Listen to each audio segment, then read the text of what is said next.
Our view of everyday life in the 19th century is often formed by family photographs. They're lovely, but they're not representative of real life, of course. In the same way that history packaged by heritage organisations and museums are filtered views of reality. We can think we understand what it was like to live in the 19th century, but do we really get it? Do we really understand how people lived? And that is everyone, not just a certain section of society. It's hard to think of a better source of information about real life than accidents, because up to the point of the accident, it had been an ordinary day. They can happen to anyone. They're frequent and they're recorded. Newspapers love a drama, and fatal accidents are investigated by the coroner. From them, we get delicious details such as she was in the habit of burning the ends of her hair. She'd gone to buy some ribbons for her bonnet. He was stubborn and wouldn't listen. She was a pikelet seller. It's like peeping through a window onto another world. We get a glimpse of what life was like before the shutters are drawn, and we see no more. It is 1846, and a lamplighter living in Temple Street is lighting a gas lamp at the corner of St John Street and Dudley Street when a donkey cart catches the ladder on which he is standing, causing him to fall and injure his back. It had been an ordinary day. It is 1847, and Thomas Stowers, a gingerbread maker from Newport, is driving his cart far too fast down the works road towards town when the back band breaks. A cartwheel goes over his leg and he dies as a result of his injuries. It had been an ordinary day. Wolverhampton is my hometown, but as I started to look at it through the prism of accidents, I got a very different picture from the town I thought I knew. It is 1878, and Mary Ann Jones, aged 2, has got between the iron bars of the fireguard and dies of burns. The only person in the house is her deaf and dumb sister, who is tied to a chair. It is 1831, and a 13-year-old girl is standing in Bilston Street with a pail of water on her head. She has been to collect water from the well, slips on the ice and is killed. William Correll, aged 11, dies while at work in Church Lane in 1874. He was carrying some buckets to be dipped into a pot of molten metal when his foot slips and he falls into the pot. Perhaps I've missed something, but I've never seen pictures like this before. Time is frozen at the point when the accident occurs, and we must switch off our judgment, no matter how hard that is. A woman has left her young child at home alone, and he dies of burns. She tells the coroner she had gone to get some fish for her husband's tea, specifically a pair of kippers, but she's in the pub when she is told of her child's death. The coroner suspects that she was not going to get fish for her husband's tea and asks one of the witnesses, "Did you see the mother with a kipper in her hand?" It's all too easy for us to view the 19th century through 21st century eyes and to make sweeping statements about what people should and shouldn't have done. How often have I heard people say, of course, there were no health and safety regulations. Actually, what they usually say is, there was no health and safety. But of course, there were regulations. Whether they protected people or not is a different matter. Over a century, one would expect big changes in a town. and 19th century Wolverhampton was no exception. By 1796, when Turner painted his famous picture of what was then High Green, the green had gone, to be replaced by a bustling market. High Hall, a lovely half-timbered building, is a reminder of the wealth its rural past generated. By the end of the century, the area is almost unrecognisable. High Green has been reborn as Queen Square, a commercial centre fit for a new industrial town.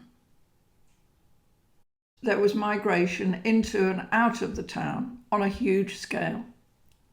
In 1801, the population was 12,000, and by 1901, it was nearly 95,000. In 1830, William Cobbett wrote that through the town, coaches go continually, laden with people of property going to Liverpool to emigrate to new lands. The poor remain, the deaf, the lame, the aged, and the widows. Many more arrived, those who'd lost their land through enclosures and the Irish after the potato famine. They came for work, but without homes to go to, they often sought warmth by fires. Bonfire night was by no means a universal celebration. In 1824, an unknown man died in Tettenhall beside a fire lit on November the 5th. The previous day he had been begging.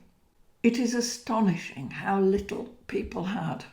A man's body was found in 1896 in Woomben, and the only thing found on him was a recipe for raspberry jam. Eventually, new housing was erected and old properties were demolished, but the new houses were often of very doubtful quality. And really, they were erected on a wing and a prayer that they would actually stay up. It's 1895, and in a newly built house on Avenue Road, Compton, the wallpaper billows merrily as drafts come through the walls, and the window casements are loose. It only took a stormy night to bring a chimney crashing down and ending up in the dining room, killing the young son of the occupants.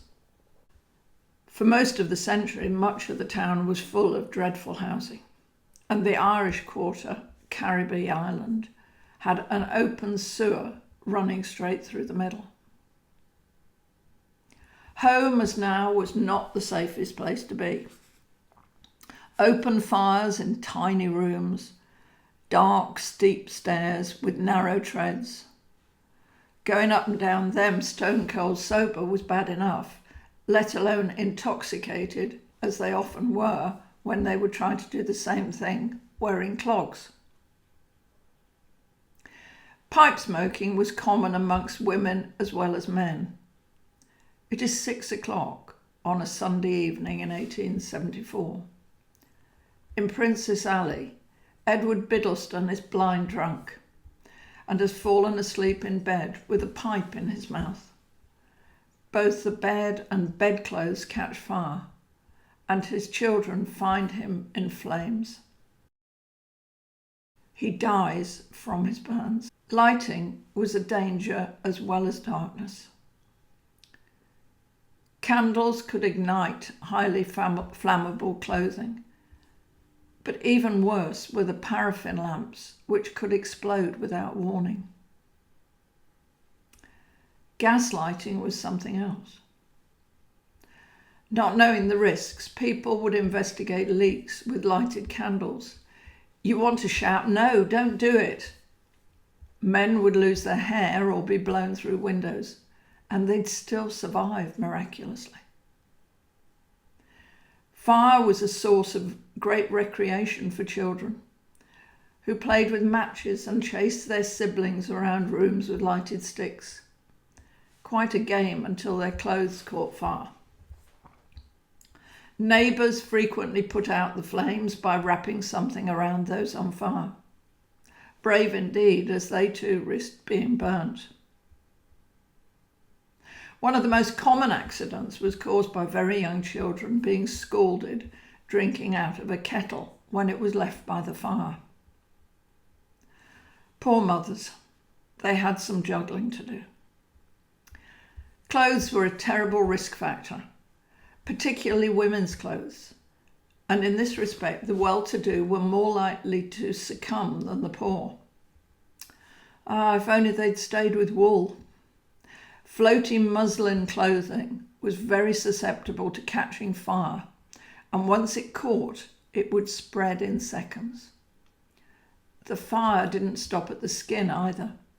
That too was burnt, and often the victims would stand totally naked, their whole body burning. Flannelette was even worse. Introduced in 1885, it would ignite even if you were just near the fire, and once it started, it stuck to the skin. Fashion dictated that women should wear huge skirts. You wouldn't even know if these had caught fire. In 1863, Mrs. Phillips, the coroner's wife, was tending to the fire in the kitchen when her clothes caught fire. She was wearing a dress with 7 flounces. Accidents are indiscriminate. Step out of your house and into the streets, and you met another set of dangers. Roads were a dangerous mix of footpaths, playgrounds, and racetracks. Who needed a racecourse when the roads did the job perfectly? It is 1841, and poor Mrs. Burrows, aged 70, is minding her own business on Snow Hill when 2 butchers from Birmingham are racing up the hill on their way home. One of them knocks Mrs. Burrows over and kills her. But the riders weren't held to blame. Their horses were, and a fine, a deodand, placed upon them. It is 1836, and a child of 2 is knocked down in Townwell Fold by a cart belonging to Mr. Newton, a skinner of Worcester Street. Many accidents were caused by men driving carts, sitting on the shafts, or on the cart itself with no reins. It is 1856, and a horse and cart is being driven down Lower Stafford Street. The driver is standing on the cart, and he has no reins attached to the shaft horse, and therefore has no control. The sails of the windmill frighten the horses, which bolt and run into a lad of 11 pulling a handcart. The boy is killed. Drivers were hauled before the magistrates to answer for their actions, but not all accidents were the fault of drivers. Children loved to catch onto the backs of wagons and hitch a lift. It was very dangerous. They risked getting their legs caught in the spokes of the wheels. They could fall off, and if the driver caught them, they could get a whipping. Coaches, gigs, and traps in which people travelled were flimsy affairs which might literally fall apart. Travel first class on a stagecoach, and you would travel inside. Others sat on the top, with little protection if anything went wrong. Their only recourse to save themselves was to jump off, often with fatal results, of course. If, like me, you watched westerns and marvelled at the horses who stood stock still when they were left untied, I have to say that was not always the case. Sometimes the horses would set off without a driver. In 1843, the Grand Junction omnibus ran driverless to the Star and Garter Hotel. Bored or tired, who can say? It almost made it without incident, but not quite.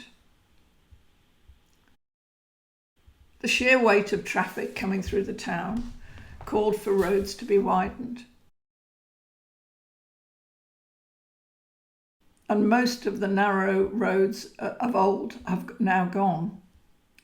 A few are left: Blossom's Fold, Townwall Fold, Wheeler's Fold and Princess Alley, for example. In the 18th and 19th centuries, long-distance roads were built, turnpike roads, funded by tolls, to Stafford, Lichfield, Sedgley, etc. To improve the connection to Holyhead, Darlington Street was created, and a new road cut through Tettenhall Rock in 1823. Thomas Telford, the surveyor, preferred a route via Aldersley or a tunnel through the rock, but the Turnpike Trust chose the cheapest option of simply slicing through the rock, thus splitting the village. Unfortunately, a lane which had once gone straight across the rock was left unfenced. It is 1871, and a horse and cart carrying day trippers was returning to Tipton at night and took this lane, thinking it was the main road. Both horse and cart fell 15 feet to the newly cut road, and a boy of 13 died. It had been an ordinary day. Work was brutal and the rewards meagre. You worked in most cases to provide the basic means of survival in dangerous conditions, sometimes using the new technology of steam boilers and failing to understand the dangers. It is April the 22nd, 1857. And Benjamin Mason is tending a steam boiler at his father's iron factory in Walsall Street, when the boiler explodes, blowing him and the factory to bits. The cause of the accident was insufficient water in the boiler, about which Mason had been repeatedly warned. It was suspected that water was leaking through cracks which had been badly repaired, and that at the time of the accident the boiler was red hot, the feeder pipe had burst, and Mason and a colleague were trying to get water into the boiler with disastrous results. A number of passers-by were also killed. One might hope that such a huge accident made people more careful in the future, but it seems not. Production was more important than safety. Unguarded machinery was a constant threat to life and limb. Heavy machinery was often operated by children, and underage working was common. It is 1869, and Alfred Hazeldine, a little fellow, only 12 years of age, is working at the planing machine at Spinks, the stock lock makers. He is too young to do so, but the factory surgeon has passed him as 14, and the parents were only too glad to have it so. His right hand was dragged into the moving machine and crushed, and his skull was fractured. Thomas Savage, a locksmith, could think of no improvement, and nor could the factory inspector. But funnily enough, afterwards a modification to the machine was made. Thomas Hemmingsley's nail factory had one of the worst records as regards the safety of children, and many were made by machines without guards. The owner said it was all due to the carelessness of children, and he didn't see how the machines could be boxed in. Moreover, if children's fingers were injured, they were usually only crushed, and if they were taken off, it was only at the first joint. An 18-year-old told a darker story, that children's arms were often broken, fingers were cut off at the second joint, and legs sometimes broken. The nail tip workers had to work with their heads between two moving wheels, and if their hair got caught, it was literally torn off. If the poor victim survived, they would usually say, "There was no one else to blame." This was said once too often for me to believe it. For most of the century, you dared not do anything if you knew that working conditions were dangerous. In 1819, 5 members of the Friendly Society of the Tin Plate Workers, who had taken part in a strike, were transported to Tasmania. That sent a clear message. You kept your mouth shut or else. Thankfully, legislation shifts the responsibility more to the employer as we move towards the end of the century. The Workmen's Compensation Act of 1897 was a first step in the introduction of compulsory compensation for victims, and I believe it did make employers change their ways. The Factory Acts, on the other hand, were often ignored. The 1833 Factory Acts stipulated that no child under the age of 9 should work in a factory. Between 9 and 13, they could work up to 8 hours a day, and between 13 and 18, 12 hours. The Act didn't apply to railways, canals, home workers, or workshops.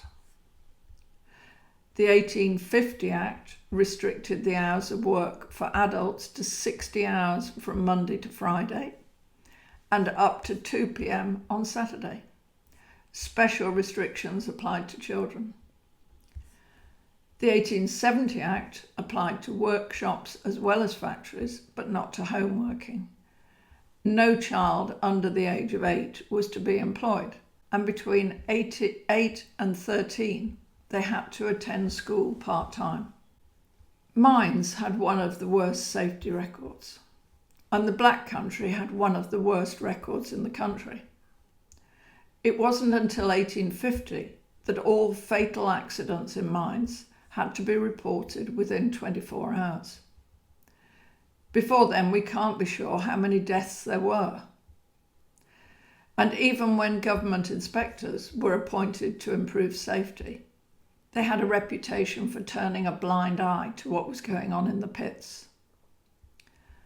The miners called them gingerbread inspectors, who wore kid gloves and preferred to stroke the horses rather than do their job. Everything about mining was fraught with danger. Going down, coming up, working on the surface. As well, obviously, as the dangers of working underground. Sometimes even the miners were too terrified to work. But sometimes, again, people took crazy risks. It is 1862, and G. Smith is working at Wolverhampton colliery, repairing the drum of the winding gear.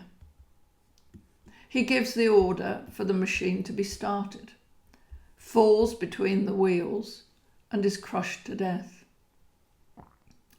The coroner observes that this was the sad result of his own recklessness and indifference to danger. We can forget how bleak and dangerous even the surface landscape was. It is 1851. William Davis, a miner of Rough Hills, is going to work at 6 a.m. and has just passed Polly Harris, saying, "Good morning, Polly. I'm on the cart road. Mind the bottom coal pit." Davis then fell into the pit he was warning his friend about. It was a mere yard from the road. The jury regretted there was no pressure they could apply to proprietors to protect these pits from the unwary. Women, of course, as well as men and children, worked in the mines. It is February 1829, and Eliza Howell, age 14, falls down the shaft pit of a pit at Stow Heath. She was trying to fasten the hook to the skip.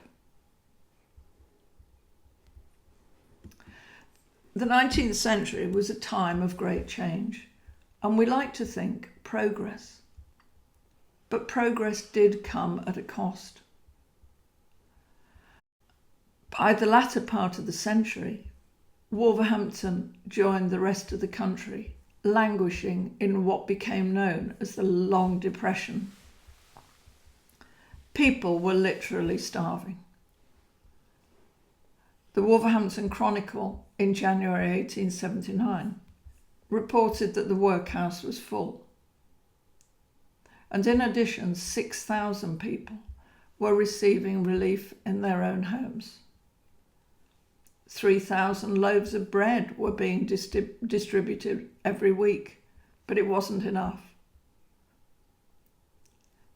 The desperate queued for an allowance of oatmeal, bringing along a variety of receptacles. One person only had a torn handkerchief into which the meal was poured, and as they walked away, a trail was left behind. How much of the meal arrived home is anyone's guess. These are the forgotten people. Their lives are revealed in accidents, and through these stories, we get a glimpse of a life beyond our imagination.